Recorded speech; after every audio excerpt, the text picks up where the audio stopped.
life, sex, goals, and oh, hell knows, this is Midlife Craving. My name is Adrienne Hollister, and I am hungover right now. I had this whole thing planned. I was going to do this great intro and share my grapefruit and orange crush recipe because many of you have asked for it. I was going to have all the things and say all the things. I think I was even going to talk about fun stuff that had happened. I don't know. I'm too fucking hungover. I can't today. I just can't. I went to a burlesque show yesterday. It's like... What's that? Is it burlesque? I guess so, but it's also like strip club kind of because there's guys dancing at your table and putting balls in your face and stuff. Like, and I'm all for that. And it was a fucking amazing time, but I'm paying for it today. And if you're in the DMV area, I highly recommend going to Sir Sunday. It's at the Saks. It's a lot of S's. In DC, right near Chinatown. They have brunches 10 a.m. and 1:30 p.m. We did the 1:30 p.m. show. And by the way, that shit turns right into night drinking. So that's why I'm suffering so bad right now. Oh my God. But I highly recommend going to it. It is a fabulous venue, an incredible show. Good food, actually, too. Bottomless mimosas and balls in your face. I mean, what? What more could you want? I also have to say, I haven't motorboated that much since college, I swear to God. And there was this other part. There were so many things that happened yesterday. But there was this one part where I was grinding on this guy and he was sucking on my titties. And my friend was next to me and we were both like touching all over him, doing all things. And she screams in my ear. She's like, his fingers are in my pussy right now. And I'm like, okay, fucking awesome. I'm like, this is awesome. So that's what I did yesterday. Severely hungover. So no big intro today, but this episode is one of my favorites. You guys are going to love Cozy as much as I do. He is so fun, so funny and amazing, incredibly smart, sex positive, very self-aware, and just an emotional, intelligent man. And I don't know. I adore him. I'm looking forward to meeting him next month. We booked a weekend together, so that's going to be a lot of fun. I know what you're thinking. Adrienne, are you going to fuck him? And no, I can't answer that. But I did have a talk with my pussy, and her and I are on the same page about things. He's an amazing friend. I know you're listening to this, Cozy. You're like, what the fuck? But these are the things that I think, and I just say them out loud. So enjoy this show with Cozy. He's a lot of fucking fun. And again, if you're in the DMV area, get your ass to Sir Sunday in DC. And by the way, ask for Bryant. You will not be disappointed. Ravers, welcome my dude, my favorite guy, Cozy, to the show. Hey, how's it going, Cravers? I love your nickname, by the way. Thank you, thank you. I'm your friendly neighborhood twice divorced bird. You know what? We're gonna talk about that. We've gotten so close in the last 30 days. I told you, I said I find it hard to believe that we just met. It's been so For fucking real. nice getting to know each other, and oh my God, it's been so much fun. I feel like I've known you forever now. Twice Same. divorced bird shit. We'll talk about that later. And I'll post some photos about that on my Instagram because that shit is funny. It's hilarious. All right, so let's talk about how we met. I had my tonsillectomy, February 15th, I think it was. And okay, so I feel like, I was banged up the day that you messaged me because you were like, hey, I'm getting my tonsils out. I can't really remember. I just remember you sent me a selfie of your ass hanging out. You were in full surgical garb and your ass is hanging out. And I'm like, wow. It was perfect, by the way. It made me laugh so hard. So what happened? How'd you find me? How'd you know? I think you saw my story. Yeah, well, first of all, yes, what are the odds? I had just seen a reel of you, I want to say, Mm-hmm. pop up on my For You page, and you were on another podcast and you were discussing sex and just like the lifestyle and just being open and transparent. I love that. And I ended up clicking follow. Didn't think anything of it. You must have been a recent follow because the day before my surgery, I was just scrolling through, doom scrolling as we do, Mm-hmm. scrolling through my friends' stories. And then as my last close friend story ended, your story popped up, and it was you posting about your surgery, and I think you were like either with a surgical gown on or like a hairnet or something like that, and you were like, "Hey, tonsillectomy." And I was like, "Holy shit!" I Yeah. messaged you, just didn't think anything of it. I don't know if like I expected a response or not, but I was just like, "I have my surgery tomorrow. Like, holy shit! I hope you do well." And then just didn't even think about it. And then you messaged me back. You're like, "Yo, we got to talk about this. We're gonna be friends. Let's commiserate." And Yes. I that sent me. I was like, bet we're friends. Yeah. And then you helped me like that morning. I had my surgery the day after yours. So Hmm. when I sent you that selfie, I took a selfie in in the You have a nice ass, mirror by of the the way. hospital. Thank you. Thank you. It's a it's a Dominican baseball butt. It Um is. And you know the what? Usually I Dominican get really baseball dump upset. truck. Usually get upset with like unsolicited dick pics and stuff, but seeing that ass, I was like, oh, I really like this guy. He's fucking awesome. He's my new best friend. I figured it was appropriate. We were both like absolutely in fear and anxiety going into the surgery. And I I'm like, you know what, know. Adrian, help me through this, homie. Oh my Laughed it off. God. You It know was what? great Me and you, were at war together. I mean, for and I sure. want to take a moment to just thank you because, all that I went through, that second surgery and the emergency hemorrhage or whatever, really set me back. And, I was low, like I was low, low. Yeah. And you sent me incredible videos where, I mean, I know you could barely talk yourself and Yeah. you were like, barely getting by trying to get down an insure or like remember it would take us like 30 minutes to get down one of those little Oh, like go squeeze packs. oh, the pause of doom before every swallow. Oh my It's God. terrible. But I remember you sent me one. You were like, Adrian, I want you to get up and go sit outside. Like, just get outside. Like, we're not going to do this Yeah. today. And I just Yeah. appreciate you so much. Like, you really did help me get through those 2 weeks. I appreciate the hell out of you. And for real, when we say you, like we said, you were my I said you were my fighter pilot because of the wrap that you had, the ice pack wrap that you had. We did go to war. We made it Yes. through alive. I was your co-pilot. And I do have to mention though, with the hemorrhage situation, I said you were my ride or die, but you're not actually supposed to die, Adrian. What the fuck? I know, right? Like, I was like, remember, and it's funny to me because I was, remember, we're taking Oxy, Tylenol, Oxy, ibuprofen, Oxy. Like, Yeah, I'm high on drugs. And my yeah. first instinct was to contact Katina. And then I sent you a selfie or a picture of like all the aftermath blood everywhere. Sorry about that. And I was like, I'm in trouble. And I felt so bad. I You didn't said it realize. casually. I know. You're like, hey, I think something's wrong. I'm in trouble. And you sent me a picture of blood in the sink and it's just gushing and then a selfie and you're just like, meh, like, Yeah. I'm what? like, hey, I'm in trouble and I'm on my way to the emergency room. Like, we're good to get emergency surgery. I'll let you know if I live. Right. was Going to the ER. See you later. That was fucked up. I'm Oh, sorry about that.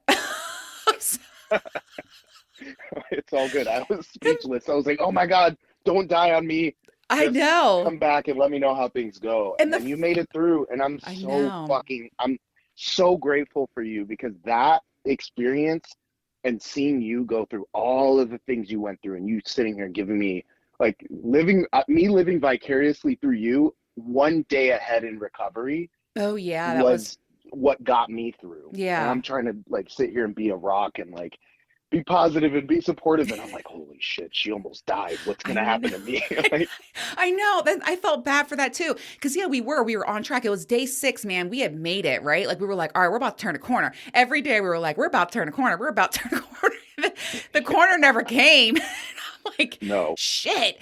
And it then was I was hard behind drop. you. Yeah. And I was like, oh my God. I mean, but I will say this though, I remember you traveled and it was around that time too. I was very fortunate that not the second surgery did keep me down for a good 4 or 5 days, but then all of a sudden, like that Saturday night after that Tuesday, I went to Katina's and I actually ate salmon and mashed potatoes and I ate like real food for the first time in 2 weeks and I was like, oh, like I'm making it and you were doing Ah, really well and like that was the uptake for me. and For watching sure. you and, your journey, the things you were doing. And I was like, oh, like world is the nature is healing. Nature's healing. And I knew when I wanted to jerk off again, I was like, oh, she's back. Thank God. Like I knew I when I asked like, you about that. I was like, dude, libido is fucking gone. And you're yeah, like, man. libido. You know, I'm like, motherfucker, I'm I'm trying to so breathe. happy. Yeah, I'm like, I'm trying to stay I'm alive. You know what? I want to take a moment right now. And I hate addressing fucking assholes and haters and all that shit. But I just want to make a few comments. There were several people who were like, watch those, watch eating that ramen, like all that sodium, or like watch those opioids. You can get addicted. Like, motherfucker, just get what? off of my dick. Okay. Like, number one, I think I had maybe 1,000 calories in 7 days. Okay. So I'm not fucking worried about sodium or ramen. So I'm not worried about that at And all. And then, neither one of us like taking meds. no, So like this was an absolute necessity. and it was, oh my God. And it was off. I hate taking those meds and I don't have addiction problems. Thank you for your concern. Like a grown ass woman. It's just so crazy to me. And then I actually had a few people say to me, this is why you need a man, somebody to take care of you. Oh, gross. Right. And here's the deal. Okay. If I did have a man, it probably would have made things 100 times worse. Like, let's keep it real. Right. Like, For I sure. could tell you right now, my previous relationships, it would have been a huge burden. Oh God, what do you need now? I don't feel like doing this. When are you going to get better? Or the best, what's for dinner? Or can you suck my dick again? Like, what the fuck? Like, I just want to say, like, the audacity out there, it's just wild to me. And I could take it, but sometimes I'm just like, all right. Like, I don't know. I don't understand if people are that miserable, they feel like I have to say something like that. It's just ridiculous. Like, you're so I don't insecure, get it. Yeah. And I did have a man, his name is Cozy, and he got me through that fucking 2 weeks of hell. Also, my best No, friend the Katina, tribe but though. Let's talk about the tribe if you don't mind. Like we both had people, our oh my support God. systems, we had each other, and we had just like a light at the end of the tunnel that we had to grasp onto as block out the haters. Yeah. Those people don't know shit.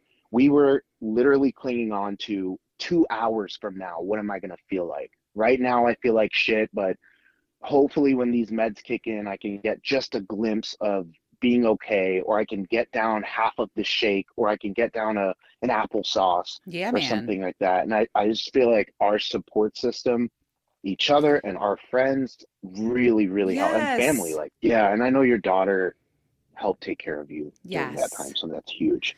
She's a gem. What a girl. Also, my friend sent me things, and I saw your friend who sent you those wrapped books. Like, that was so sweet of her. And food. Remember that? My friend sent me Yes, soup. popsicles. Yeah. Soup. Oh my Yes. God. Katina made me soup. Like, we have people around us that love and support us with zero Absolutely. conditions, might I add. And Absolutely. that's all That I need. community and that tribe is absolutely massive. It's what gets us through the hardest times.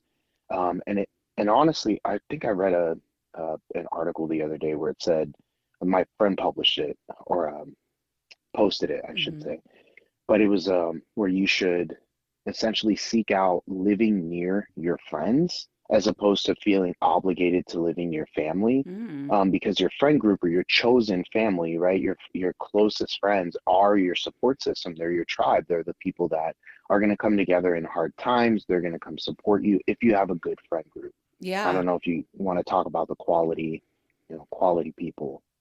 Oh, That's absolutely. I talk about that all the time, like the only quality people. And I agree with you. And, I've talked about friend circles before, and I say, like, you have like your roots, like the people who ground you and the people who keep you safe and they love you unconditionally. And those are about like three or four, right? Like, that's it. And then you have yeah, your branches, people who they're in your life for a reason, or a season, but not a lifetime, but they're there, right? They make a part of your tree. And then you have leaves, people sure. that come and go, acquaintances, whatever. Like, that's a good visual for me. So I only Oh, have I love that.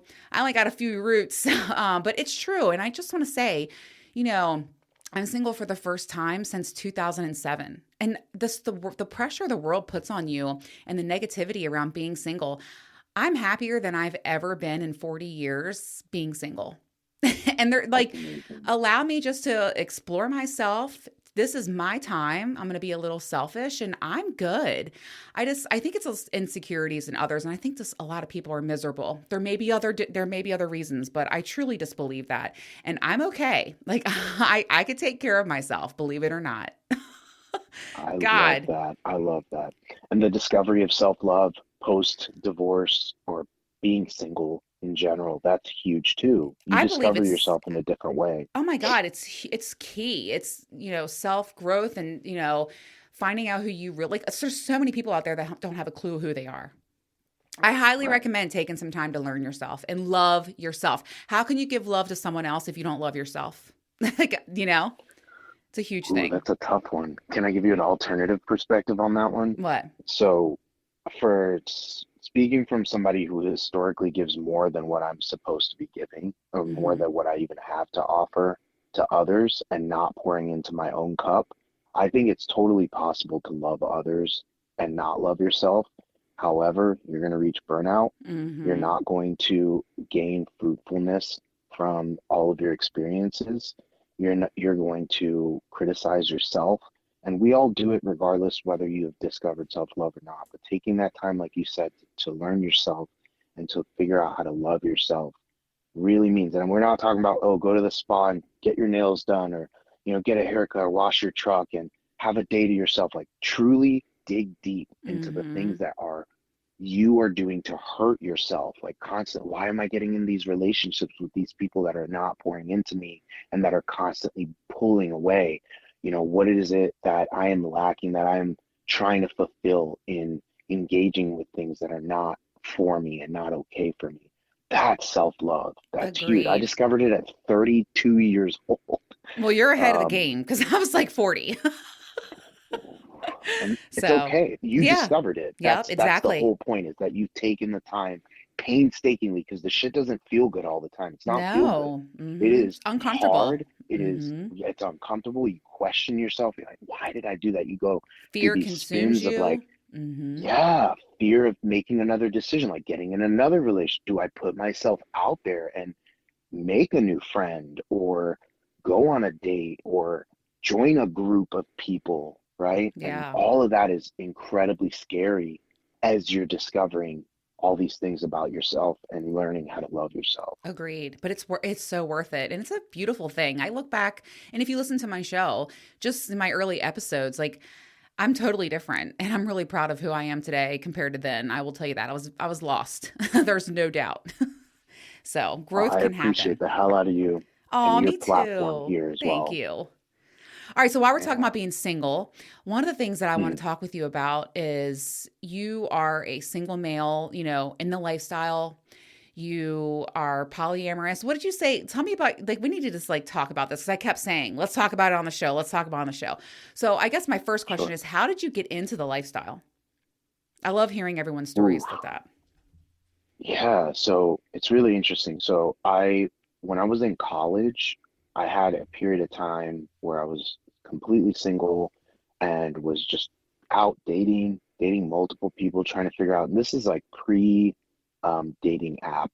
Mm-hmm. Um, but I was very honest and open, and was telling these people, like, I don't exactly know what I'm seeking, what I'm looking for. I'm here for, to find quality people and to have my experiences. And they were in the same boat. And I discovered that, some of these women I was engaging with were like, yeah, I just came out of a breakup, or I just came out of a relationship, and I'm just trying to sort through things and figure out myself. And I really want to hang, and you're good company.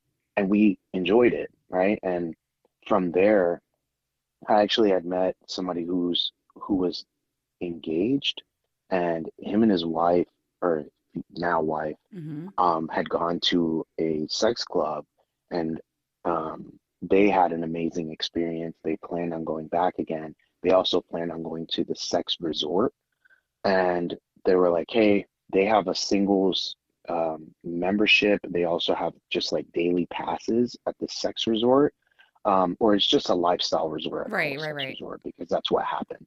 But I got invited and I went, and it was really, really cool. It was really eye-opening. Um, Granted, I went there like super young, thinking everything is all about sex, and it was like people standing around and having a meal, and like just Yeah. people sun tanning nude on a beach, or karaoke, and it was really cool to just be around people that were very comfortable.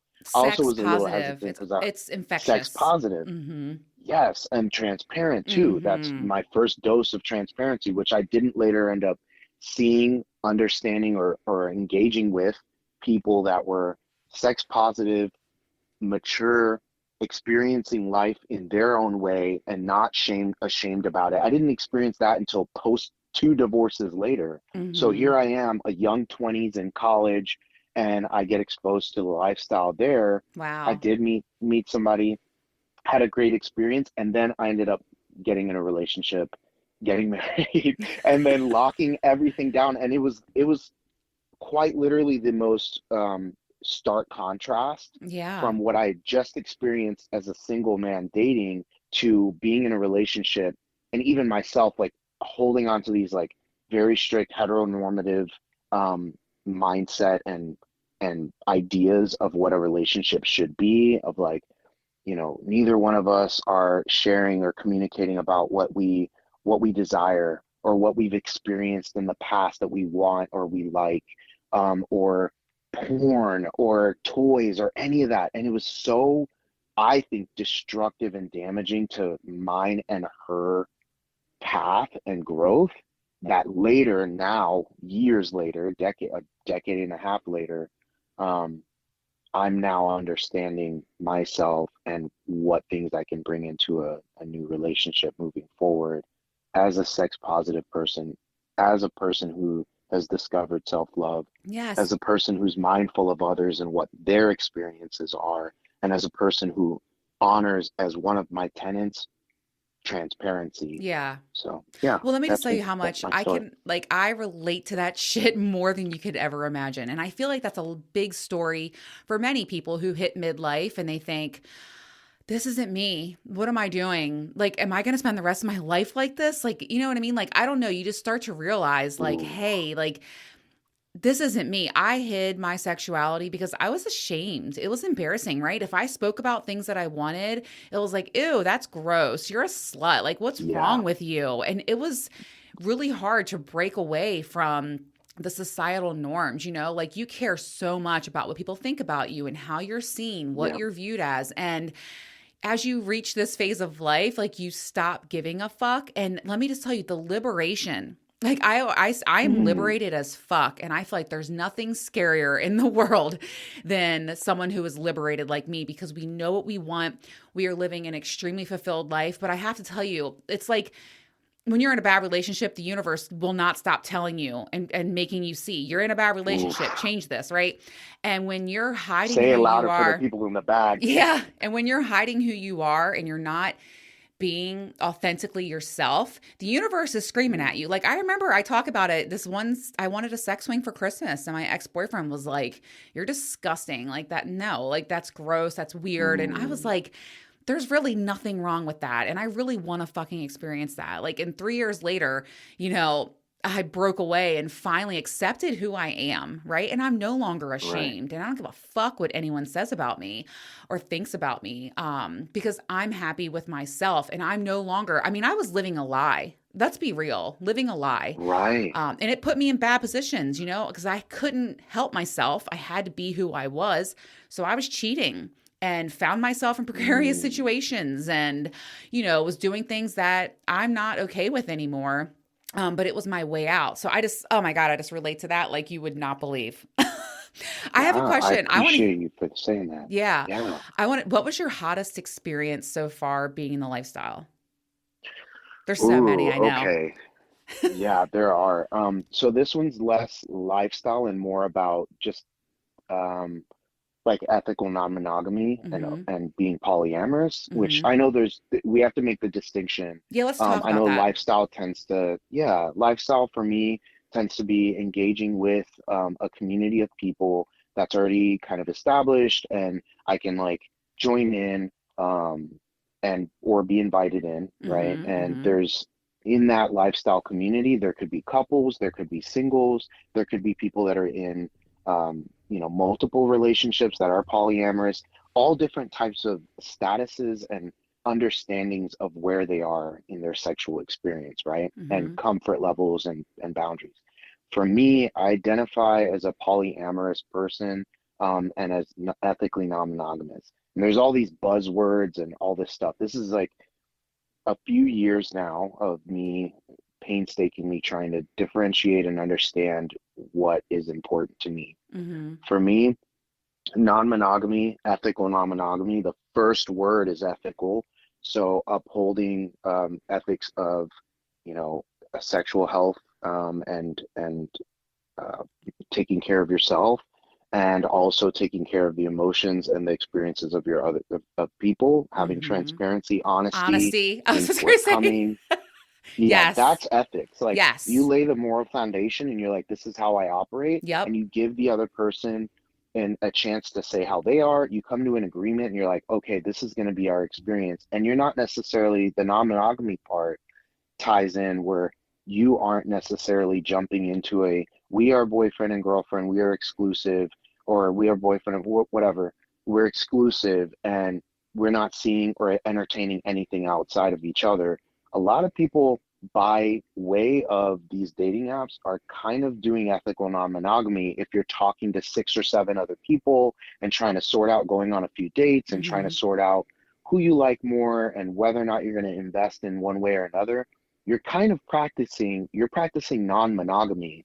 The transparency and the honesty when you go on these dates, or when you talk to these people and you're like, yeah, I'm seeing other people, I'm really interested in you, I would like to know more about you and see where this goes. Or I'm not tied to outcomes or expectations, and I'd really like to just see how we have chemistry or compatibility, and then it goes from there, right? Where But polyamory comes in. I'm sorry, no, go no, ahead. no, no. I just want to say, but I feel like the biggest differentiator between, ethically non-monogamous relationships and monogamous relationships is you are promoting and utilizing communication like none other. And I feel like that's a big differentiator for me. Like when I was monogamous and, in the one-on-one relationships, the communication and the sharing and the understanding conversations were, I mean, they were there a little bit, but nothing compared to those that I've had in the lifestyle at all. So I feel like that's a big differentiator between, E&M and monogamous relationships. It's like the constant promotion of communication, understanding, transparency, honesty. Anyway, go ahead, because I want to learn Agreed. about polyamory. Yeah, so agreed. And and I do have to caveat this. All of this that I'm discussing now has been recent understandings from me over the last couple of years, from doing some reading. We mentioned some books, and I know that you wanted to highlight one of them. And also from having friends who are also in the lifestyle, or ethnically non-monogamous themselves, or Mm-hmm. polyamorous, Mm-hmm. or open. And all of that has brought me in and out of monogamous and non-monogamous relationships throughout the last few years, where I've been able to discover, oh shit, I'm polyamorous. I Yeah. have the capacity and the ability to love multiple people Hmm. equally at the same time. It doesn't mean that I have to actively be in multiple relationships, but much similar to how we can love our friends very deeply, platonically, Mm-hmm. we can love our family very deeply, and we can love a romantic partner, we can love our children. In that way, we have the capacity of love in general. Hmm. That's where the amorous part comes from. When it comes to polyamory, do we? The question I ask myself is, do I have the capacity of loving more than one romantic partner, and then also displaying that love in a way that's genuine and aligns with me and not restrictive? And the answer is yes, I do. I can have an emotional relationship with somebody while at the same time having a physical relationship with somebody else that also has emotions and also takes into consideration both parties, both know about each other, both are supportive of mine and their experiences. Mm-hmm. All of us are separate and not having relationships with each other. For example, two different people that I'm in a relationship with, Mm-hmm. but we're supportive and loving and caring, and we have the full breadth of love. So, Hmm. in a recent relationship, that has actually ended for me, I struggled with having an understanding that a partner of mine was polyamorous, and we were both trying to figure out, are we each other's like primary Primary, partner, yeah. which I know is a troublesome phrase, right? Primary partner, we're non-exclusive, but we uphold each other in this hierarchy structure is like you're my number one and I'm your number one. Mm-hmm. Well, what happens with like number two, three, and four? Can we do these things with this person? Is this okay? And it gets in a weird place where like, are you asking for permission? Because that's not actually fulfilling the full breadth of your love for this other person. That was a hard lesson for me to learn, Hmm. Adrian. Like I had to come to Jesus moment where I was like, oh shit, I am actually feeling some type of way about my partner um, displaying their love in a genuine and honest and open way that they want to with Mm. another person. And I'm like, oh shit, I thought that was for us, you know? And Yeah. so all I'm of gonna these be things are complicated, but Yeah, I want to be honest yeah, with you. I feel like I'm definitely more of a I want a primary partner and we'll play in the lifestyle kind of gal because polyamory to me, and I don't mean this in any negative way, but I feel like that's so much energy. Like you have to, it I think is. about like that's a lot of conversation, communication, Yep. compromise, and Yes. dealing with uncomfortable situations like you just said. But it can be, I Yes. can see how it works. It can be a very beautiful thing. I think thruples are very famous for being polyamorous. Like the number three seems to work really well. Um, Mhm. but yeah, it's interesting because I've never had like, and I appreciate you being so honest and vulnerable about it because I'm really loving learning about this. I appreciate you allowing me to open up about this. And you bring up a great point. I did realize in the midst of that experience that Hmm. perhaps I am actually less open to polyamory than I thought. And there was things that I needed to learn more about. And Hmm. I was more inclined and am more inclined to having a primary partner and perhaps being in an open relationship and experiencing the lifestyle and experiencing um, being able to engage with each other first and then figuring out what's okay outside of that versus being fully polyamorous with every person I engaged. And that was a learning point for Yeah. me. And you brought up a really great point about communication. It doesn't get easier to bring more people into your life. Hmm. um, you know, against what common belief would be. When people are in the lifestyle, that's more personalities to have to understand and know. That's more emotions to deal with. That's more experiences to have to take in, honor, cherish, and understand. Oh my God, And that's a yes. lot more communication. So It gets so true. much harder, It like is. Y- um, in It's some ways. this is so refreshing. This is so this conversation is so fucking refreshing to me because like what you're saying is exactly what I think and feel so much, and I do love the fucking lifestyle. Ethically non-monogamous is for me. I can honestly say monogamy is not for me. I'm 100% secure in saying that now. Um, but and I feel like the lifestyle is glamorized, it's romanticized, it's fabulous, and it fucking is.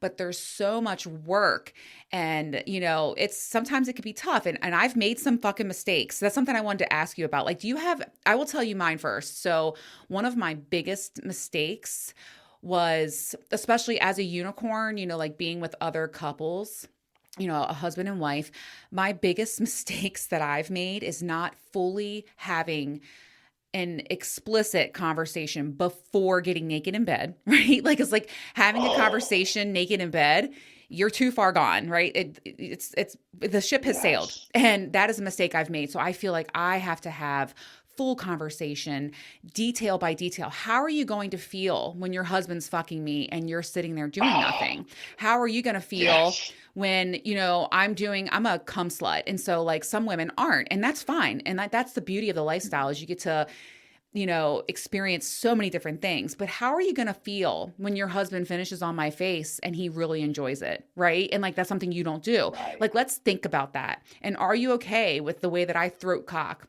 Well, in a couple of months. No. Like imagine no, no.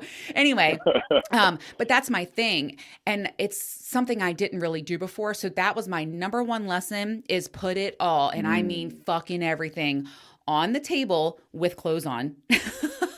Because yeah, yes, I've made that mistake. 100%. So do you have any big 100%. mistake that you've been learning? Not a mistake, but a lesson, Ooh, right? These are lessons, right? It's not yeah. a mistake, it's just a lesson. You have to live and you have to learn.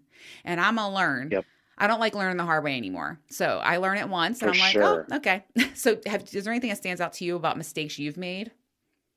Yes, you brought up one of the biggest one, not having an extensive conversation about consent, interests, experiences. Kink is like one of those things. It's not just, Yeah. oh yeah, let's talk about kinks, right? It's desires, like you said, what do you want to feel? How do you feel about this? And then it's boundaries, right? Like what are Mm, your hard lines? And then what are the things that it's not for you? And if you mention it to somebody that you're engaging with or a partner, and you're like, hey, I didn't really like this or I don't appreciate it, and you correct them, and then they continue to do so, and what do? You step away, and you enforce those boundaries. Like all of this is huge before you even take your pants I off. know it is, and I've Yes. learned that. And Oh, there are some times where you're, especially at like a lifestyle party and you're in a room and all of a sudden you're yeah. introduced to a bed of six people. And it's like, wait a minute, I didn't have a conversation with these people before. When in those situations, Mm, I have learned keep it not vanilla, but keep it basic, right? And my eyes yeah. are always on the woman. What is her body language right now? Mm, What is she paying for mm, attention to? Is she comfortable? Is she okay with this? And I will look at her and give her serious cues like, are you okay? Or I'll have conversations. There's this one couple that I really enjoyed the wife with. She was my first mm, oral experience, actually. And nice. yeah, like I never thought I would do that, but that's why you learn and experience and grow in these rooms. And she Yeah. was so fucking communicative with me. She would be like, Adrian, how do you feel about this next? It was like everything. How would you feel if my husband ties your hands up above your heads? Like, are you sure? I know you've done a few new things tonight. Is this too much for you? She had That's full on awesome. conversations with me, and I was like, that's really fucking smart. And I felt so safe. That's the Also, biggest that's word. hot. It is That's really really fucking hot hot too. too. Like she was looking down at me and her husband was fucking me and she was like, are you okay if he ties your hands up? Like, how are we feeling about that? Because I know you've done a few new things tonight, Mm, like eating your pussy. And I'm like, yeah. I'm good. I'm good. Yes, do it, girl. But having that Oh my God, consent and that's so agreement, cool. it was. So that stands out to me. I need to be more like that. Um, Big For lessons sure. learned. And on that note, to answer that, the question I just realized I didn't answer, it's not enforcing a boundary when I am uncomfortable. That's my biggest lesson Oh my learned. God, like taking one for the Is team. Oof. oh Big my lesson. God, or Big just like lesson. staying silent. Yeah, for sure, Yep. staying silent. And I'm like, I'm not sure how I feel about this, and then I just go with it. That Hmm. is not honoring your word to yourself. We're like, I'm never doing that shit Yeah. again, and There's then core you values do in the it or bedroom you too. allow it. Yep. Yep, for sure. Hmm. This is another one. Being fetishized or being I guess like objectified in a way, and I'm like, "Oh, I'm a dude, like that doesn't happen, you know? It's cool. Like I have a dick and that's what people, what she wants." You can't Hmm. I could feel it's okay for me to feel uncomfortable. It's okay for me to be like, "Yeah, no, I'm not cool with that." And that's kind of like a more unique thing I think that comes from a single straight male in the lifestyle is I Yes. could in the past I would be totally okay with that and then later on be like, I don't know how I felt about that, whatever, and Oh then I my just move God. forward. Yes, Cozy, can I Now it's a tell hard you? no. It's like that you feel like a prop dick. We discussed that. Yeah. Yes. And Yeah. yeah, oh my God. And something that I've noticed is when I have too much group play, I've talked about it on an episode before. I really crave that one-on-one connection with someone. Yep. And I will like, I'll see my Dom and he'll reset me. Or, like I have to Mm, have, I don't know, I feel like I have definitely experienced detachment with all that group play. yep. And it's not that, listen, I want to make it very clear. I've never felt like I didn't have connection with my partners in the lifestyle. The connection is there or I'm not doing it. So it's not that Right. it's transactional, but a little Right. bit. It makes you, when you leave, it makes you feel a little bit like, Huh, because you don't have aftercare with a partner and you have sex the next day Right. and you feel reconnected one on one. As a single Yeah. person in the lifestyle, that's something that like I definitely am like I'm thinking about. It's that detachment. Have you felt you felt that before, right? Yeah, it's impersonal and it makes you feel, like you said, you can come out of that and crave one-on-one Mm-hmm. intimacy. You can crave intimacy in other ways that you didn't think that you needed or wanted, and you end up feeling a little bit empty. And you're like, man, it'd be Yes. really nice to just go on a date and have a nice deep conversation with somebody. Like that, that could also be a form. There's 36 different forms of intimacy, and we Mm-hmm. need to have a breadth of those. So Yeah. when you're in these, you know, Physical intimacy. Yes. physical, yeah, deeply, yeah, physical, and or multiple people, like you said, like it could be a group. It could feel a little transactional. It could be very fun, and then you come down from that and you're like, what do I Yes. need right now? Do those check-ins. That's really huge. If you find yourself chasing, I feel like I'm giving lessons that you should be giving them, but if you feel No, we're in this yourself like together. chasing it like a sport, or like you're just going experience after experience after experience, take a step back, Agreed. maybe talk to your closest people that you're very close with, and they can do check-ins. Shit, my best friend, she's like, dude, a little worried about you. I'm like, oh fuck. You So know, you can do those check-ins and my keep yeah, each other honest. I had a bunch of group play weekend after weekend after weekend in a row. And I actually reconnected with my Dom and I was so looking forward to the one on one time. And actually, we spent an hour talking and he was like, Adrian, what you're feeling is valid. And, try to take like it's okay to take a step back. This is normal. Like he just really made me feel understood and he saw where I was coming from and he was like, this is normal. It just made me feel really good. Like I remember having that conversation with him. And then also, the 3 rounds of one-on-one play that didn't, that didn't, Nice. yeah, that made things a whole lot better too. But it is. And I just really recognize like, hey, I got to have that one-on-one reconnection at some point. Like all that, like you said, and the experiences are amazing. I'm not saying that they're not, but it does give you a Yeah, little bit of a detached feeling.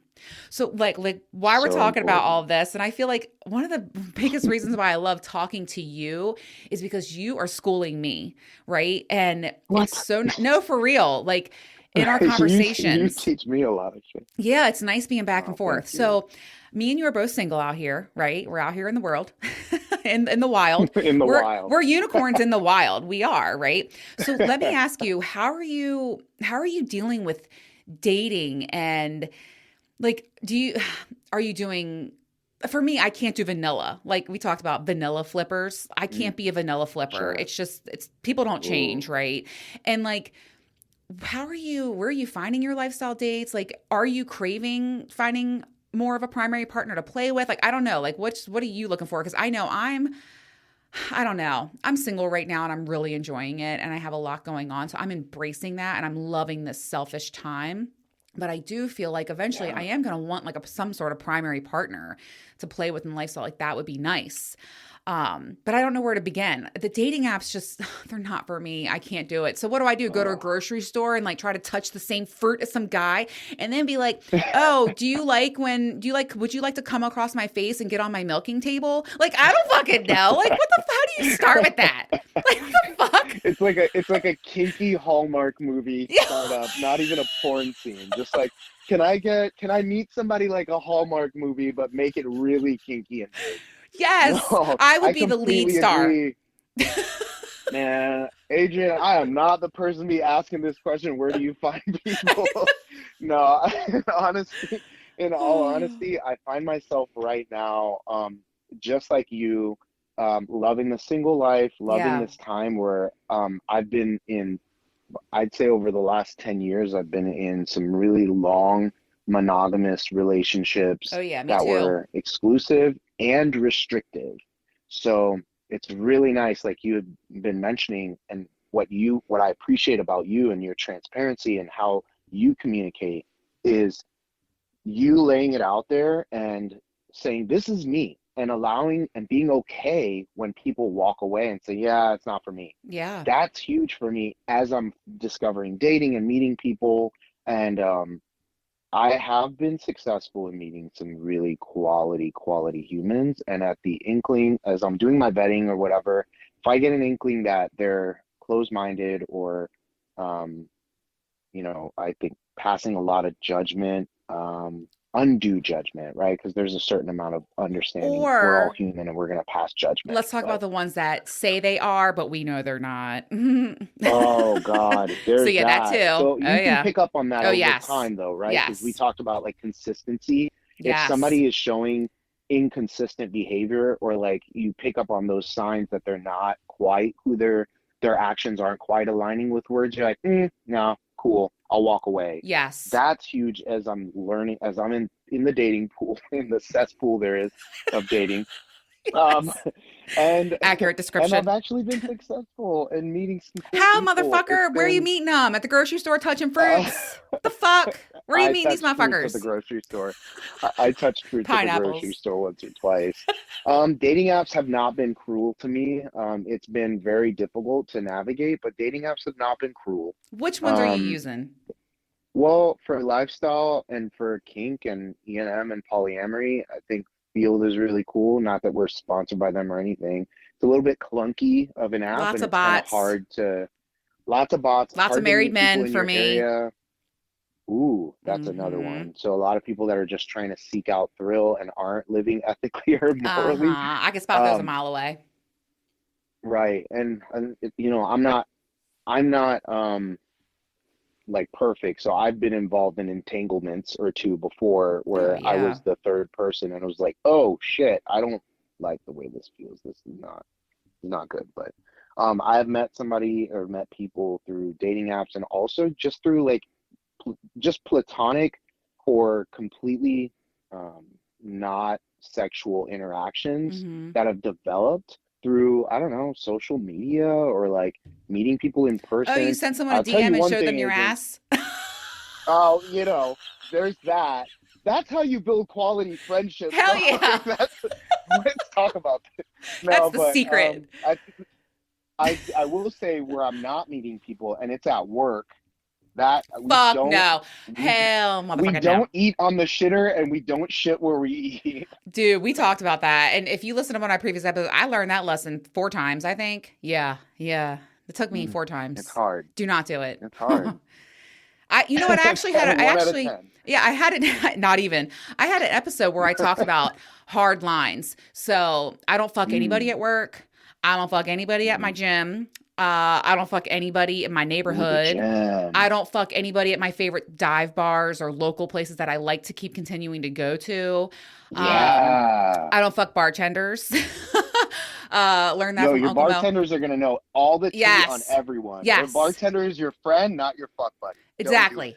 Don't And do it. I, Let yeah, and that. like any, like an extension, like I fucked my, friend's brother. And it's like, that was dumb because like they're not going to go away. So like I definitely have, maybe I've just, I've been so healthy and like set so many fucking boundaries that I've cornered myself. And I'm like, well, gee, I have to go touch fruit at the grocery store because that's all I have left. It's the only safe place. I thought about church, but I don't know. I don't I was just know. about to say church. Yo, you should find a kinky ass pastor. Oh God. Shit. Oh my. Listen, if I go to church, I'm the one person I'm not gonna fuck is the pastor. God damn. I I don't mean, you know. never know.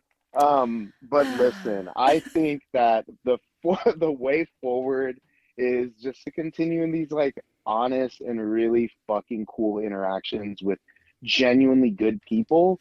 And I think more often than not, it's a good quality person is going to come along in that Yeah. circle, Yeah. in those circles, like, oh hey, you should meet such and such. And if it doesn't work out, again, if they're a quality person, they're going to stick around in your life, or you'll Yeah. stick around and it won't be uncomfortable to go to a grocery store, bump into each other, and or anything like that if they're a quality person. Yeah. So I've experienced that before, and there's light at the end of the tunnel when you meet somebody organically and they're just a good quality person and things just don't work out and you're like, oh hey, cool, I fucking Yeah. hope that you are doing well I also in feel life. like I'm so spoiled because I mean, I am extremely spoiled in the lifestyle and I have incredible Mm, partners and wonderful experiences. So part of me is like, I keep don't know. that. Yeah, I do. That's all I am doing. And it's great. But I mean, Yeah. eventually, maybe when I don't know. And sometimes I'm like, why do I even think about that? And I think it's sometimes when I get so much group play, so many threesomes, and then I feel detached, that's when I'm like, man, Adrian, like maybe it is time for you to think about a primary partner. And there's been times where I've said on the show, like, hey, I think I'm ready for a primary partner. And then scourge, no, bitch, you're not.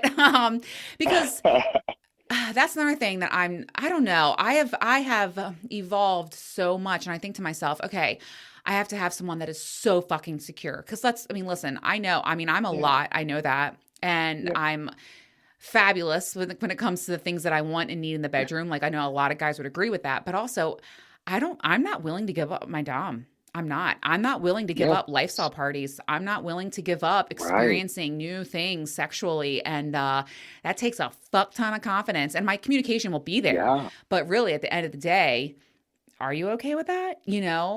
Right. So And security is key, like you it's said. yeah, it's not a needle in the haystack. It's more of like the tip of a needle in the haystack. But Sure. anyway, moving on. I do want to No, that's know. So great. like what are you into and like what's your kink? What would you say?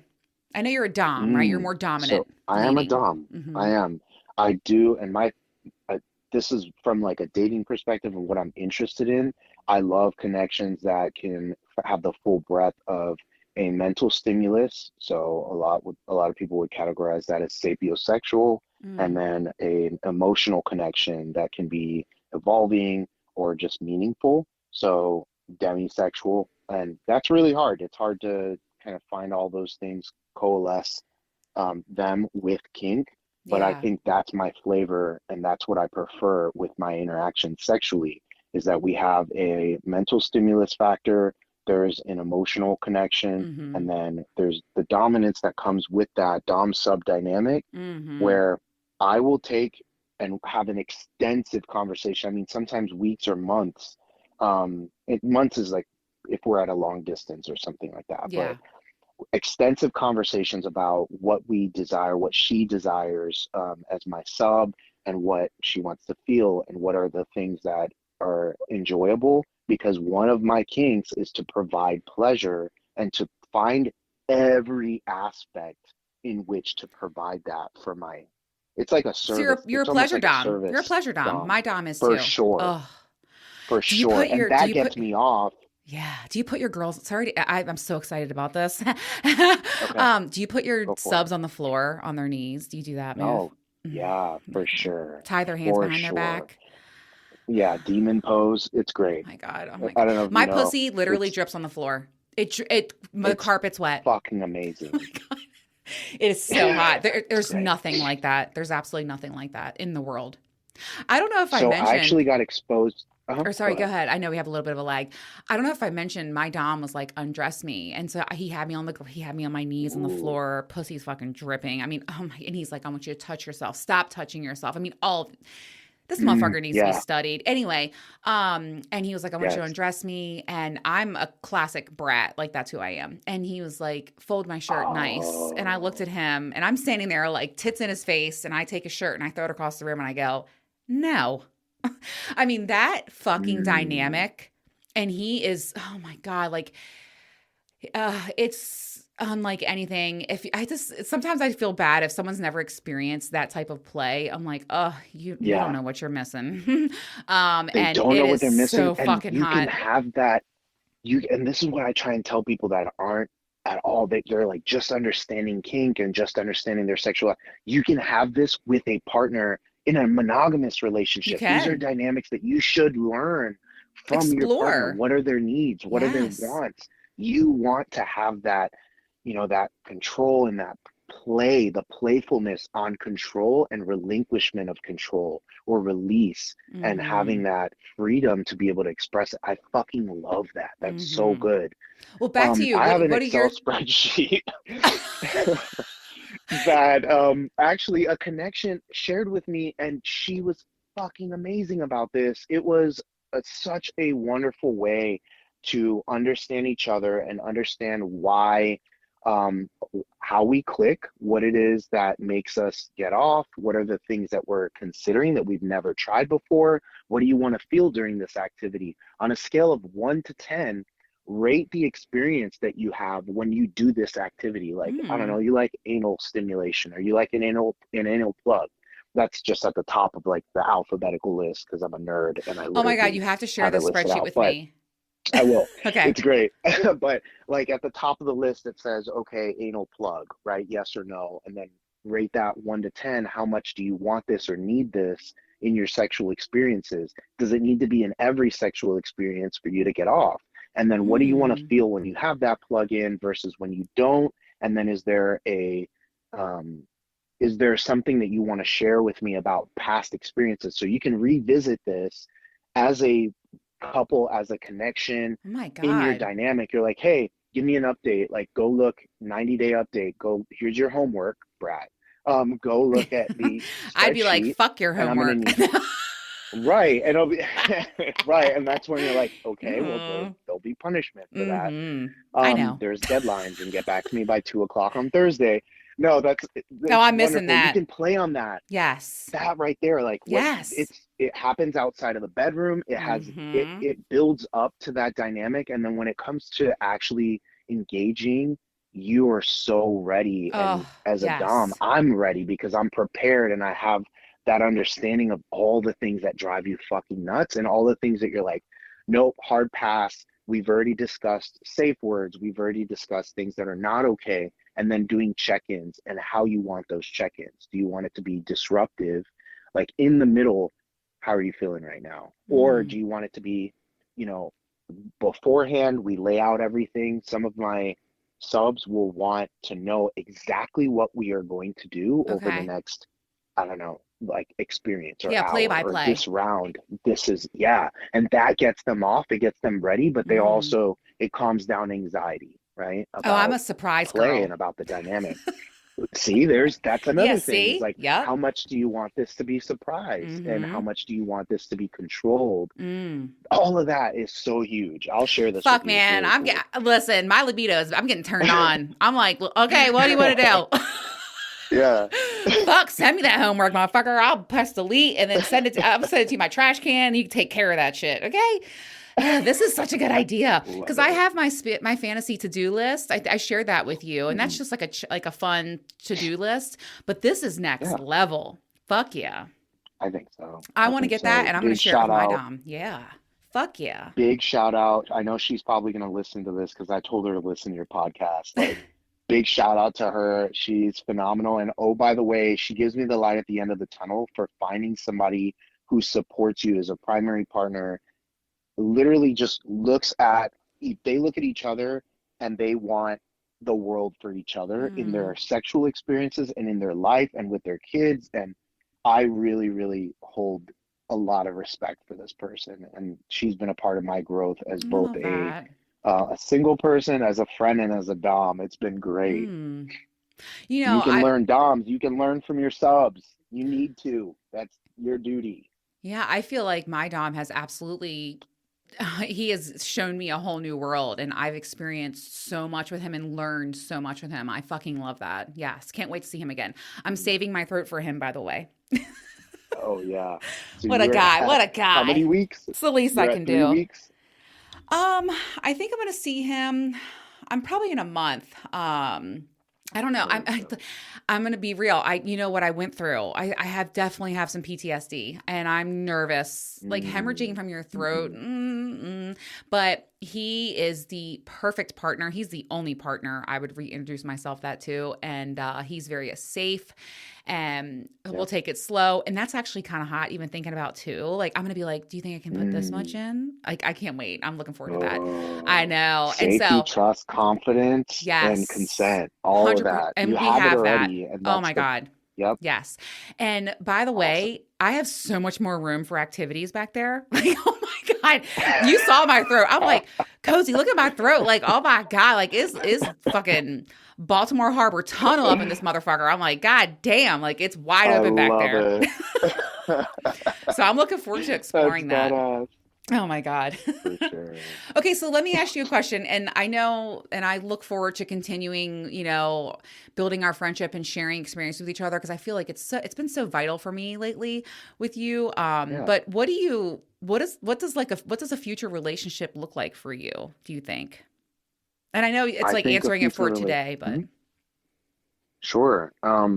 I think a future relationship for me looks like, um, for one that upholds all the tenets that we've talked about, Mm-hmm. primarily transparency, and love and support, having the mental, emotional, and physical stimulus. I know it's Mm-hmm. asking a lot, but if you have the right person in your life, that could come together. And then separately from that, accepts and embraces my current support system, my friendships, my tribe, my Confidence. past, and is supportive of, yeah, confidence, and is supportive of the future. Mm-hmm. All of those things are just completely outside of the bedroom, right? Mm-hmm. Um, I have another aspect that I need to consider. I'm divorced and I have two children. So that's Mm-hmm. ideally somebody in my life will not necessarily step up. They don't need to step up and be a parent, but be with me in my parenting journey. That would be phenomenal. That is an incredible Um, outlook, by the way. And I'm going to just soak that in for a moment because I have said I do not need a father figure for my child, but just someone who supports me as a single mother for mhm, her and embraces it and accepts it. Like, and listen, I've been through a lot. I learned a lot from my last relationship, and I don't want mhm, her to see my next relationship as a male figure just because it was a lot of pain for her to get over that and to heal from that. I like to say I want her to be like, oh, that's my mom's dumb boyfriend, right? But I want him to mm, be respectful, kind, open if she comes to him, and understanding yes. with my priorities. Sorry, I just had to point that out because that just Absolutely. hit me hard. That's perfect. Those characteristics are what we should say when somebody, that's what we should think of when somebody says, "Oh, so what do you think about this person? Like, tell me about this person that's in your life now."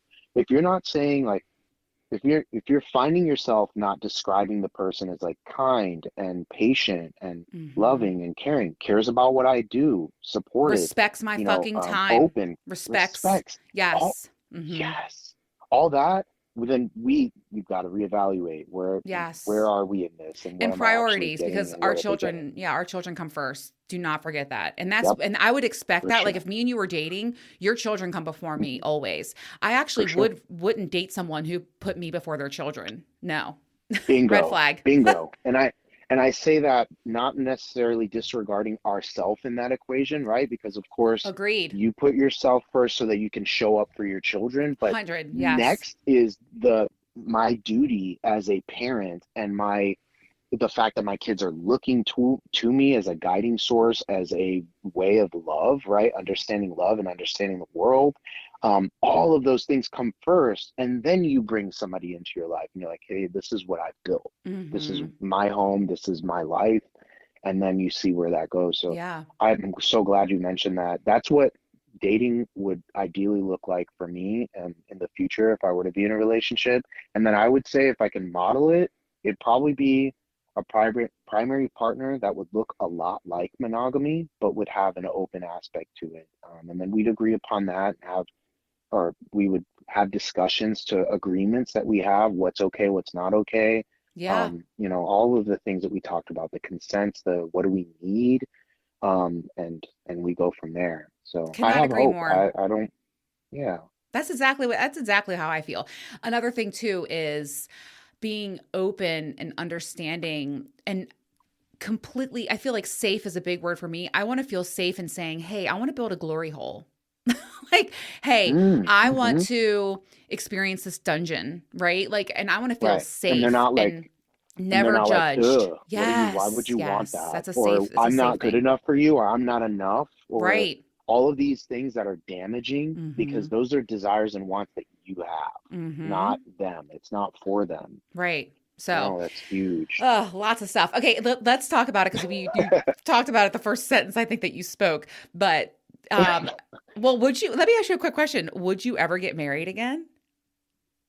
No. Yeah, me neither. I didn't need to do it twice to find out either. But Yeah, I let's don't talk think about that's a the desire. no. Let's talk about the twice divorced bird. Okay, so So, like I think yeah. it was like I don't know, 5 or 6 years ago, my sister actually sent me this Twitter thread.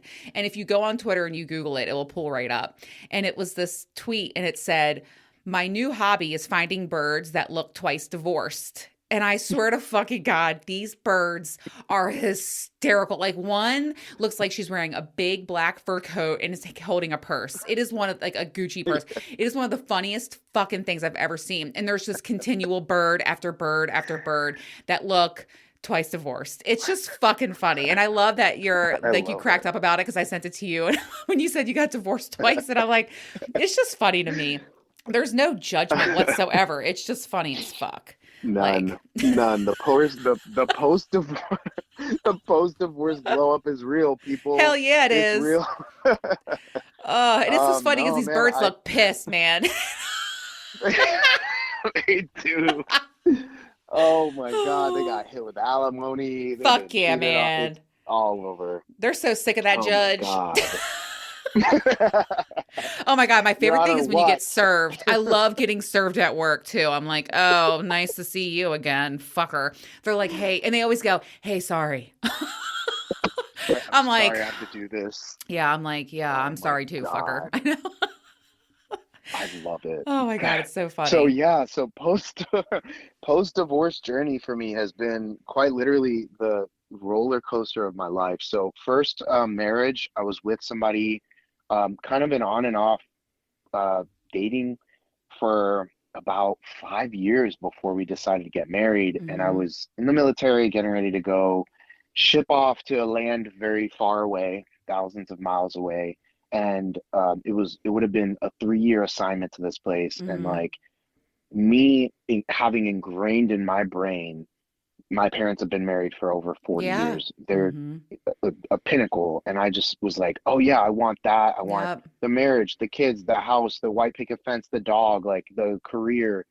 What happens when you get all of that and you don't love yourself You don't and you feel don't have fulfilled. good, Hmm. you don't feel fulfilled, you don't have good, transparent, honest, loving, and caring communication with your partner, and you both are growing and you're determining that you actually are growing in different directions, Hmm. and it's hard.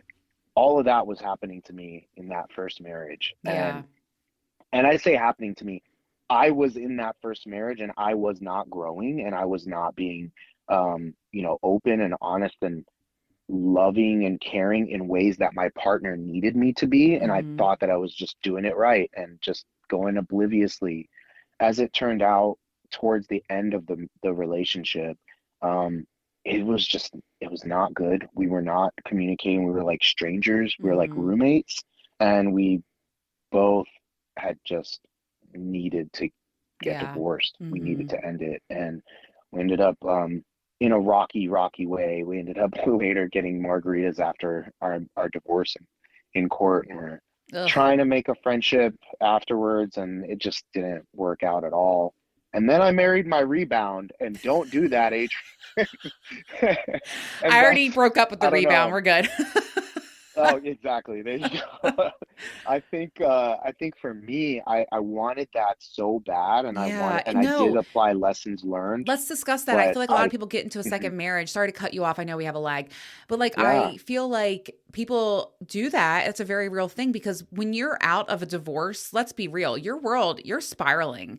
Like the yep, tornado stops and shit lands everywhere. And you're like, how do I yep, fucking pick up these pieces? And for me, after my divorce, I wanted a safe place to land so fucking bad. And I'm going to be real. I really thought Prince Charming and I would be together forever. I really did. And I tried so mm, fucking hard to make that relationship work, even though I mm, knew it never would. I definitely hung on a little too long, but I genuinely really loved and cared about him. But I just wanted that, and he was that safe place for me. And when I look back, Cozy, I had no fucking business being in a relationship. And yeah, like I didn't heal, I didn't learn, I didn't grow. And mm, I went through a lot those 3 years, figuring things out. And now, I've been single now 2 years and I'm in such a better place because I have taken the time and healed and whatever. But when you're fresh out of a divorce, that is a thing. So no judgment, like you married your rebound, like that shit happens because that's what you're craving. That's what you need. And it's tough when you're going through a divorce. So no judgment from absolutely. me. And well, thank you, and I really appreciate you for that because it's often something that it's judged, and it's also executed by a lot of people. Like a lot of Yeah. people will go out of a relationship and seek another relationship to feel better Mm-hmm. Mm-hmm. or to try and make up for what it is that they were lacking in the last one. Like, oh, well, these things didn't go right. And then you overcorrect. And I think I did that Same. in some ways. And it kind of sounds, yeah, I was going to say that it kind of sounds like maybe from one relationship to the other, you may have experienced overcorrection, acting in ways differently, of course, than the last one because you're trying to apply those lessons, but then compromising yourself Yourself and in your other integrity. ways, Oh my God. for Yes. sure. I lost And myself that, even more. Yes. can we talk about breaking patterns real quick? In that same token, right? Like put one divorce to the up to the next marriage, which ended in divorce, and then you a divorce that ended up in you ended up in a long-term relationship shortly after. Yep. Breaking patterns we're used to when it comes to love is fucking work, dude. It is one of the hardest parts of work Oh, that is it I am ever? still learning now. Like if you're, for example, if you're somebody that's used to being neglected or given very little effort or energy, and then Mm-hmm. you're the one that has to chase for that person, or it triggers something in your brain to be like, I need to try harder so I can gain affection from this person. Well, as you get older, hopefully you learn that that's not okay, and you uncouple from um, these notions that somebody who's giving you very little, you have to like compensate, Yep. and then you gain them, and that's the win. Fuck that. You start learning, you're like, okay, applying lessons, and then maybe this time around, you're more susceptible to somebody who love bombs you. Yep. And now you're on the receiving end of all of this like influx of shit you don't even know what to do with. You're like, oh my God, talk more to me. Like, this is great. You're telling me everything I want to hear. I'm yours. That's what Yes. happened to me from one relationship to another. And Mm. this is not shitting on my past relationship. She was not a low effort person. Great person, my first marriage.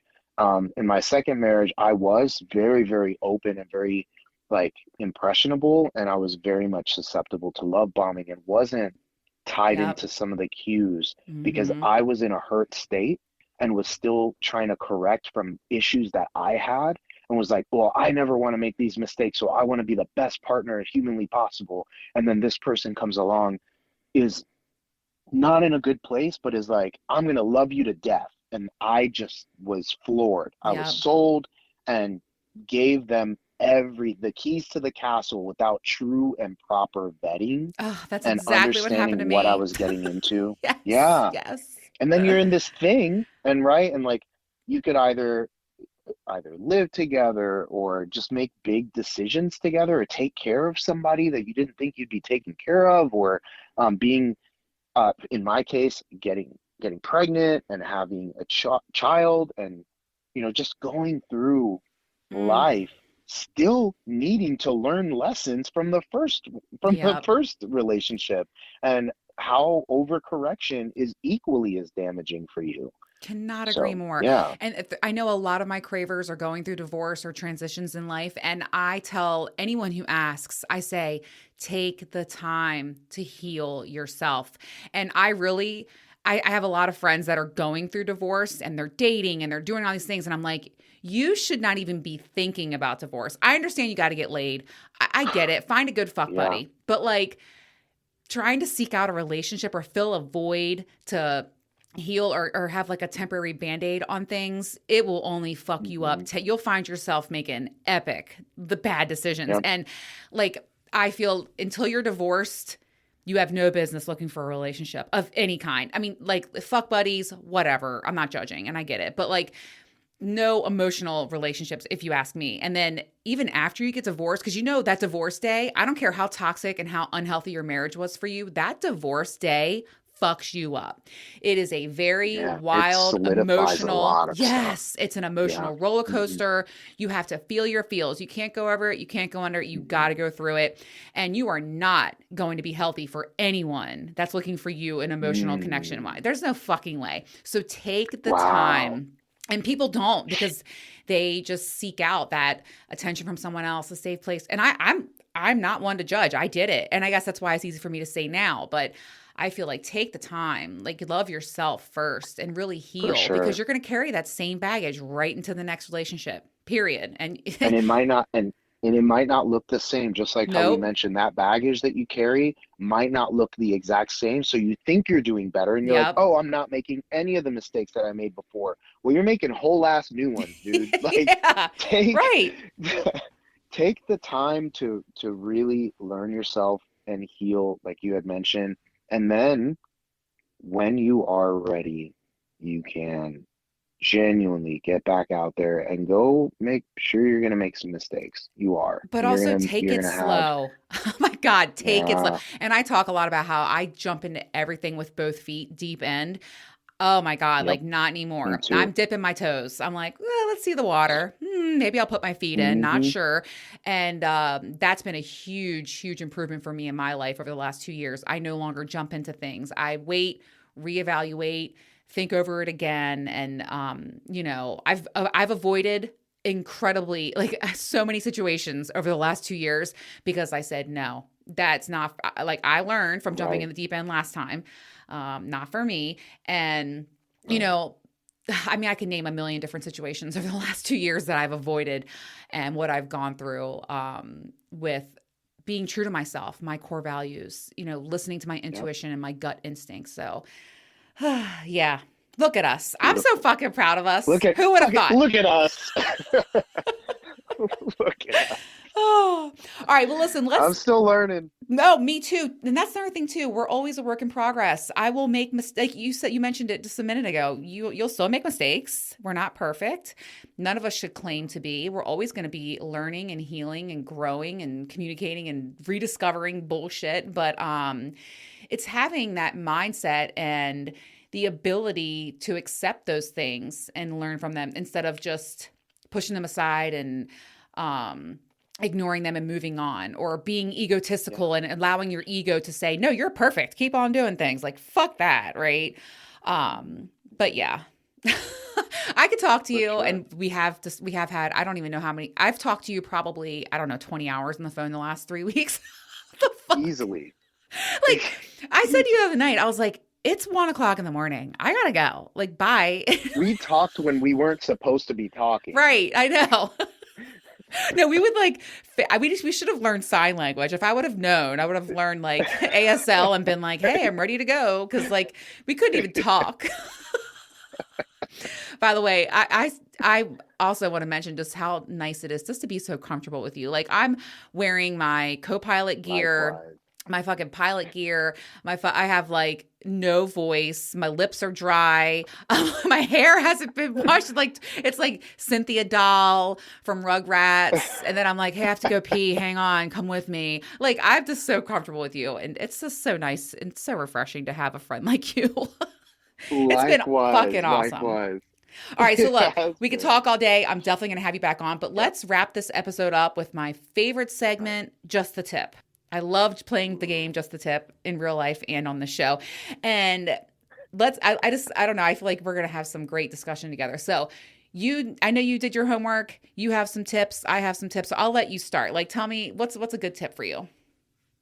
Yeah, so let's talk about aftercare and pillow talk. Okay. So I have tips that I had shared that are more outside of the bedroom, right? Talking about how consent and interest and experiences and kink need to happen as a conversation before you even take off your pants. But Mhm. what happens when you've already done the deed? And what happens when you're trying to learn and talk to each other, um, after the fact and get better? Well, pillow talk. And I think pillow talk is done best while eating pussy. So you Okay, can, wait. Wait a minute. So okay, let me just envision this for a moment. So you're like licking my clit and looking up at me and then mm, being like what kind of pillow talk you talking about here? Because me, I'm gonna be like, like, keep doing that thing, motherfucker. right, there's that. It could also be roll over, lay on your belly, hike your ass up in the air, and Mm-hmm. then I dig in from behind, and Mm. you're just, you can use your hand, you can use your toy. And we're talking about all the things that you love, that you don't love, that you want more of. Typically, it's what you want more of. Like, yeah, right there. Oh, I really love when you did that. Hmm. Or let's try this. And in between moans and in between maybe an orgasm or two of after post sex, Yeah. all of that just makes it so much better. And then it gets a round two or a round three. And I've talked to plenty of guys who have issues with going multiple rounds or their partner outdoes them on libido and just being able to get back into it. Hmm. This is a perfect way. Connection and sex doesn't have to always be penetration, and it sure as Yes. hell doesn't always have to be inside the bedroom, you know, pants down and ready to go. It could be all of the prep work that you do before and all the things that you do afterwards when you're, I don't know, sending each other a text, or Oh sharing something. yeah. Hey, thought of you, I or this always is hot. say, yeah, I say foreplay starts at the beginning of the day. No doubt. Yes. And pillow Yes. talk happens after sex, no matter what the format. And it could be while you're going down on each other. Pretty Hmm. cool. Wait a minute. Now I'm thinking about it. I am a pillow talker when I like talking with cock in my mouth. Oh my That's like one God, of my that is the favorite things. best. Yeah. So I do that Yes. already. Fuck yeah. But I don't That's think great. I've really ever had a guy have a discussion with me while he's licking my clit. So I'm gonna have to talk about that. Introduce that. Really? Oh No. man, it's great. Okay, so I'm going to give a tip. And I know I've said it before, but I just want to reiterate that toys are not your competition, they're your tag team partner. And Yes. I can't, I just can't underestimate enough. I know a lot of women who don't finish. You know what? This is gonna be a twofer. This is two tips that I have. I know a lot of women who don't finish or um they're not comfortable using a toy in front of their partner, and slowly open yourself up to that. There's nothing wrong with having a vibrator. Like I talk about Coco from Hmm. Tracy's dog. It's a beautiful, super fucking quiet bullet vibrator that's easy to hold, and you can put it on your clit while he's fucking you. And one of my favorite positions is like, okay, so like you're on your side and I'm on my back, and I'm like perpendicular to you. If I don't know how to explain this, Hmm. like you're on your side, I'm on my back, and so your cock is inside of me, and I can like lay there with my legs up. I can put a toy on my clit, or I can rub one out right there, and it's great because you can look at each other while you're doing it. Do you know what I'm Yeah. saying? I'm Oh famous yeah, for that that's move, by the great. way. Me and Baywatch did that move every morning. Oh, that's That was like our great. The morning sex mornings when you move. don't want to get out of bed and you're Yes, just roll like, over. let's just stay here. Yeah. Oh, I love Oh, I that. love morning sex. That's one thing I miss being single. I don't because I don't do sleepovers, so I really miss morning sex. But anyway, so True. toys, introduce them, and you know who to go to if you have questions about them.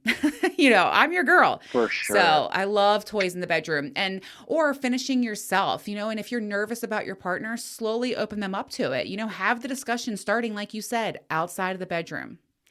Yes, I'm so passionate about this. absolutely. Guys, if you feel insecure about toys or about your girl masturbating or about your partner masturbating, just please understand it is about their pleasure and it will pay off for both of you in your experience. That's an insecurity you got to work on. And I know it's difficult and I know it's hard, but trust me when I say, or when Adrian says, like, they are your friend, they're your tag team partner, toys are great. And there's also toys that could benefit you too. So Thank you for there you that. go. I love you for that. That is the best PSA I've heard on my show ever. And, please do not ever be insecure that like, oh, I didn't get the job done. No, no, no. Like it's difficult. A female orgasm is a very complex thing. And Yeah.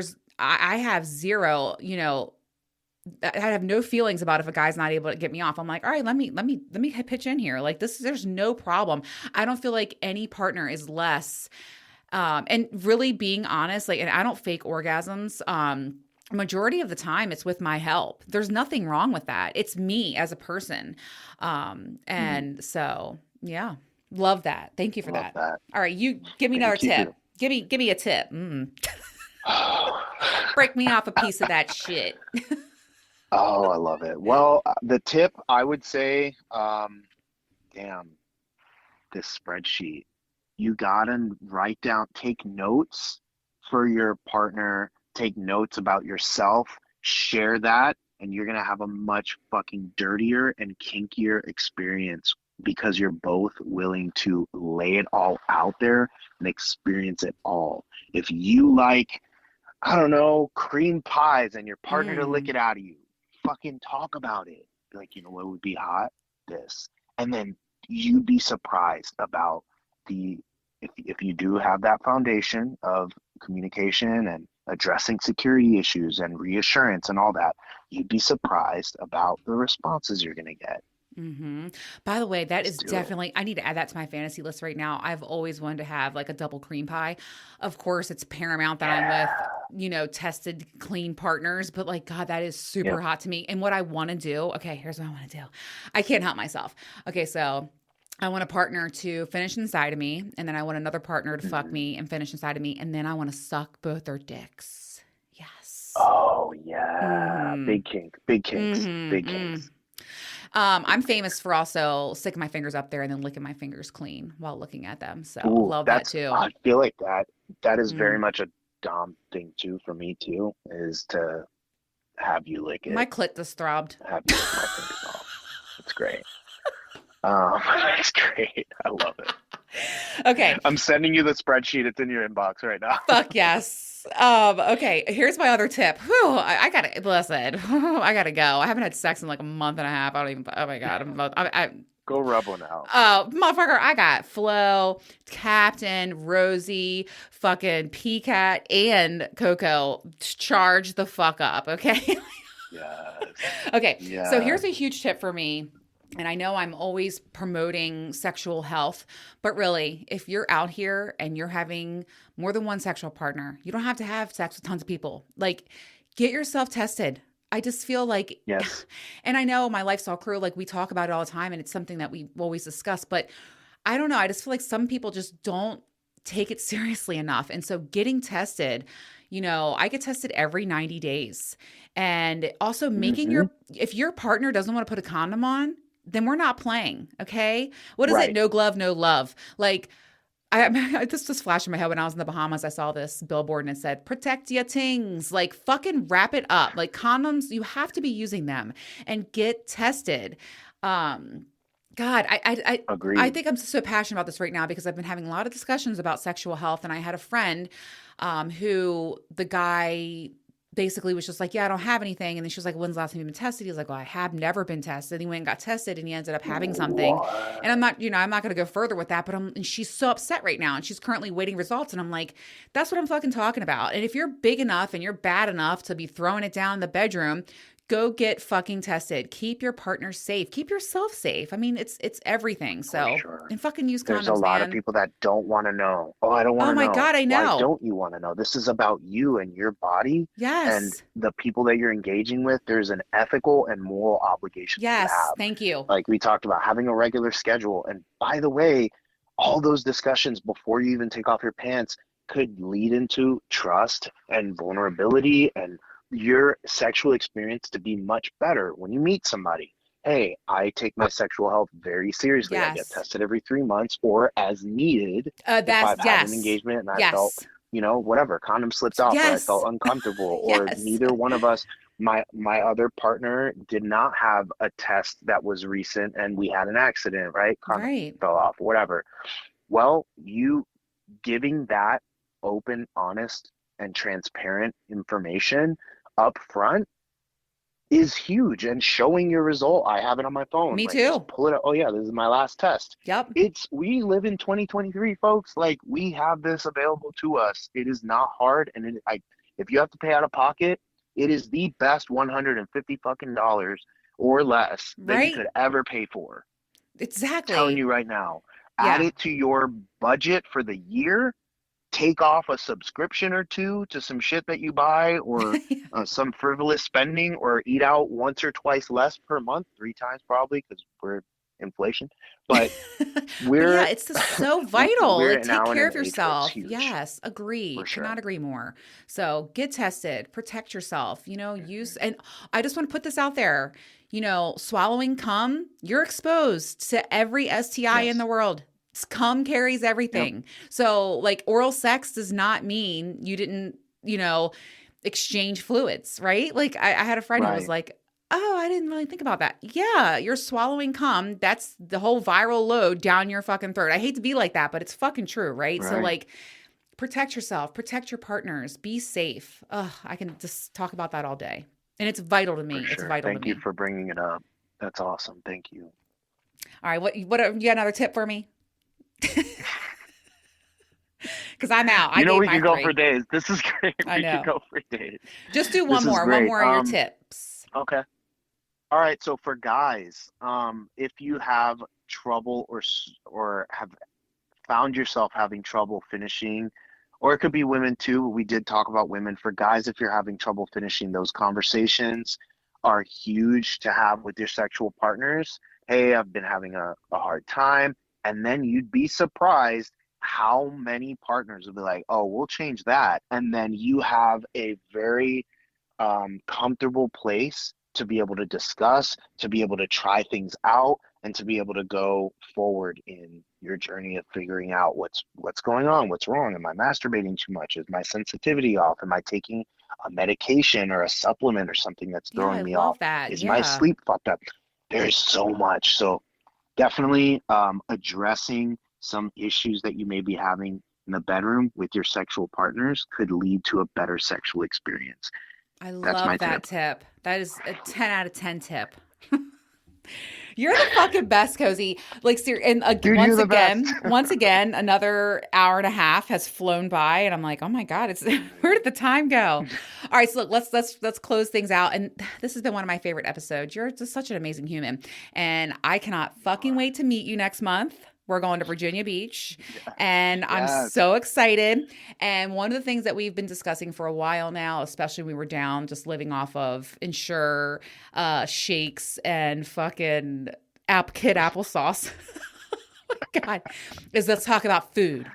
Okay, so when we go to Virginia Beach, I can't wait to fucking meet you. And like, what are Yes. we gonna eat? Because I want sushi Oh my God. and Yes. chips. Sushi, tostadas, chips, all the crunchiness, all the spice. Oh my We're God, gonna the have hot, spice. spicy ramen. Oh my God. Yes, and I want Um, wings fried hard, like yeah. fucking hard bread. I want to bite into a sandwich and it like scrapes my. Yes. Crunchy tortas, Don't start tostadas with talking like that. spice, with arroz, pollo, habichuela, con, con un arrocito. Oh my God. With salsa, homemade salsa on top. Okay, Oh listen, that's one of my kinks. When you start speaking Spanish to me or a foreign language, okay, I have to go. We have to go. my Quit that shit. That's one of my things.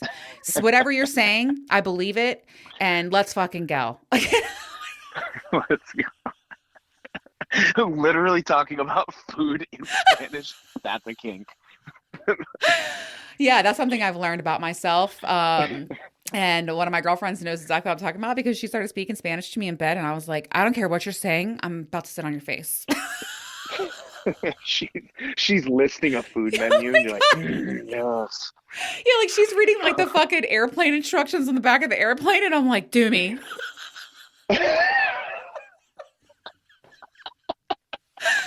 Oh my fucking God.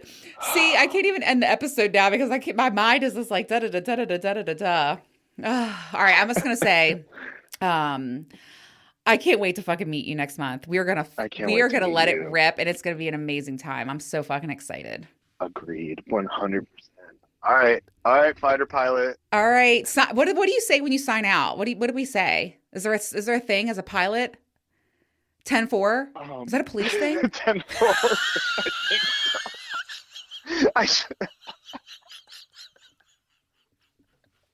Is it? What is that? I think that's just like a standard radio thing. Yeah. 10, Okay. 10 10-4, Roger out. You just Roger out. Oxygen Oh, low. gross. No. Oh, fuck. Oh my God. I'm on the floor. Jesus. Oxygen low. I'm out. I gotta go.